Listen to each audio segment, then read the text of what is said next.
Bonjour à toutes et à tous, je m'appelle Noah Pruneau, je suis étudiant en génie électrique et informatique industrielle à l'IUT d'Angers et je vais vous présenter mon stage sur la conception d'un système de réseau de capteurs qui a été réalisé au sein de l'École normale supérieure de Rennes avec le laboratoire SATI au sein du CNRS. Donc concrètement, ce projet il s'articule dans un contexte particulier, il s'articule dans une étude qui est sur le comportement des animaux aquatiques.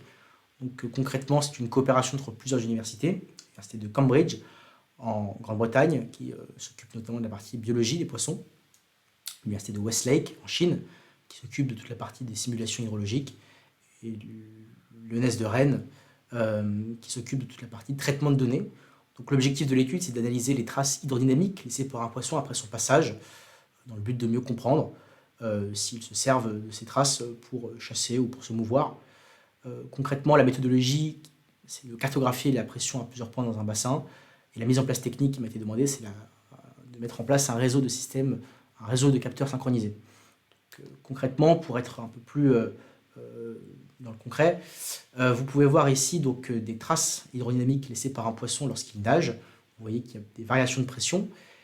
Et donc concrètement, moi, ce qui m'a été demandé, ça a été de mesurer ces variations de pression avec des capteurs. Donc vous pouvez voir ici notamment sur ce petit GIF, vous avez plusieurs capteurs autour d'un bassin. Et donc vous pouvez notamment voir qu'on essaye de mesurer la pression, les variations de pression avec ces capteurs lorsque le poisson nage. Donc concrètement, le cahier des charges qui m'a été demandé, vous pouvez voir le bassin ici, qui est le bassin réel. Donc on m'a demandé un eurodatage des données pour pouvoir permettre un suivi en temps réel de l'acquisition des données, un échantillonnage aux alentours des 1000 Hz, une synchronisation des microcontrôleurs pour pouvoir échantillonner à un moment T précis, au même moment, un envoi de données sans fil avec une certaine liberté sur les solutions, je vais y revenir par la suite, avec un stockage et une visualisation des données sur une IHM. Donc concrètement, la méthode de travail s'articule sur un choix au premier des solutions, avec un choix des protocoles. Pourquoi j'ai préféré le protocole Wi-Fi à un protocole Bluetooth? J'ai notamment préféré un protocole Wi-Fi pour sa simplicité de mise en place, son haut débit, et étant donné que nous ne sommes pas sur un système sur batterie, qui pourrait avoir des problèmes pour une question d'économie d'énergie, je n'ai pas eu ce problème-là, donc le protocole Wi-Fi a été semblé le plus adéquat.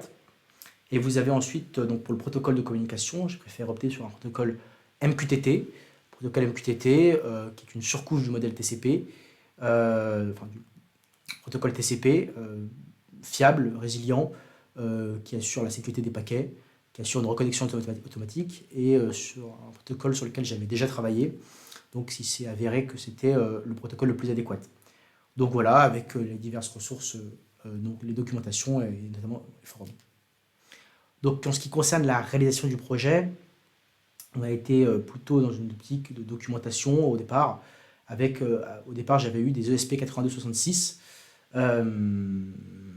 où j'ai pris la liberté et j'ai demandé à mes maîtres de stage de pouvoir les changer et de pouvoir mettre des ESP 32, notamment plus puissants, sur lesquels on peut faire du multitâche avec le système d'exploitation FreeRTOS. Et donc j'ai pu ensuite passer au développement de l'ESP32 avec un nouveau PCB. Et donc avec une refonte complète de la chaîne d'acquisition. Je vais y revenir par la suite. Donc voilà concrètement à quoi ressemblait le premier ESP au départ. Donc vous pouvez voir l'ESP avec des capteurs qui vont à l'intérieur d'un bassin qui était le prototype. Donc concrètement, je vous ai mis un extrait de documentation des deux ESP. En quoi les deux ESP sont différents, notamment le SP32, lorsque je l'ai dit auparavant, dispose de deux cœurs qui permettent de faire du multitâche avec FreeRTOS, donc il dispose d'une puissance de calcul beaucoup plus élevée et on va pouvoir faire des applications beaucoup plus puissantes. Le problème en fait que j'avais sur le SP82, c'est qu'il avait concrètement du mal à gérer l'envoi de paquets Wi-Fi avec une acquisition aux alentours des 1000 Hz pour 8 capteurs, dans le sens où on se retrouvait avec des trous dans l'échantillonnage, ce qui pouvait s'avérer compliqué par la suite. L'avantage de l'ESP32, c'est qu'il va nous permettre de pouvoir préserver l'échantillonnage et de pouvoir en même temps assurer l'envoi des paquets en Wi-Fi. Donc vous avez ici entre guillemets, un extrait de l'architecture. Donc vous pouvez voir, vous avez deux ESP. Alors il faut comprendre que l'architecture au global compte 12 ESP. Donc pour 8 ESP par capteur, pardon, 8 capteurs par ESP, donc ce qui fait un total de 96 capteurs. Donc vous avez ici 2 ESP, donc ils sont reliés. Alors on est sur un principe très simple, un principe de master-slave. Vous avez un ESP master, un ESP slave. Le ESP master envoie un signal de synchronisation, il attend un acknowledge, un checkage de main, et il attend donc cet acknowledge, et lorsque l'acknowledge est reçu, on peut démarrer l'acquisition. Donc voilà un petit extrait de documentation avec donc 4 capteurs, 2 multiplexeurs par ESP, et qui envoie, donc l'ESP envoie en MQTT au serveur, qui est une Raspberry Pi avec un programme Python relativement simple. Donc vous avez ici le schéma électrique associé, vous pouvez voir notamment les deux ports I2C ici. Donc concrètement, je vous ai fait un diagramme à l'étape pour un peu mieux comprendre. Donc on part déjà sur une initialisation au départ, avec l'initialisation des bus I2C, de toutes les bibliothèques. Vous avez ensuite la partie de synchronisation. Alors j'appuie sur un bouton sur l'ESP master notamment. On attend un acknowledge. Si l'acknowledge n'est pas reçu, on revient à la période d'initialisation, on attend de nouveau. En tout cas, on signale un problème dans la console. Vous avez ensuite la lecture des données.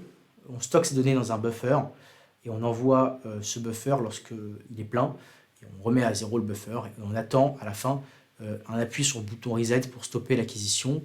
Pourquoi l'envoi par buffer, me direz-vous? Pour une simple et bonne raison, c'est que le protocole MQTT n'est pas fait pour envoyer trop régulièrement, notamment à 1000 Hz, des données constantes. Ce que j'ai préféré faire, c'est faire des buffers de données et de les envoyer en paquets, ce qui rend la chose beaucoup plus résiliente et beaucoup plus simple.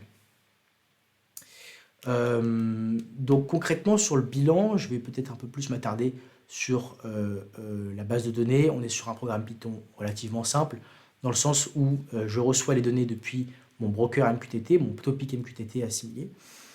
J'écris ces données sur un fichier texte, et lorsque j'arrête l'acquisition, ce fichier texte se convertit en fichier CSV. C'était à la demande de mes maîtres de stage d'avoir un fichier CSV simple à lire, ce qui permet déjà un transport de l'information beaucoup plus simple. Et donc sur les résultats obtenus, concrètement, j'arrive à pouvoir acquérir des données avec mes ESP. J'ai quand même quelques problèmes sur l'échantillonnage et j'y reviens dans ma documentation de manière un peu plus précise. En ce qui concerne le code, si vous le voulez, il est disponible sur mon GitHub, Noah Pruno, sous le nom de ESP Synchronized. Et donc vous pouvez y accéder en libre service. Voilà, merci beaucoup.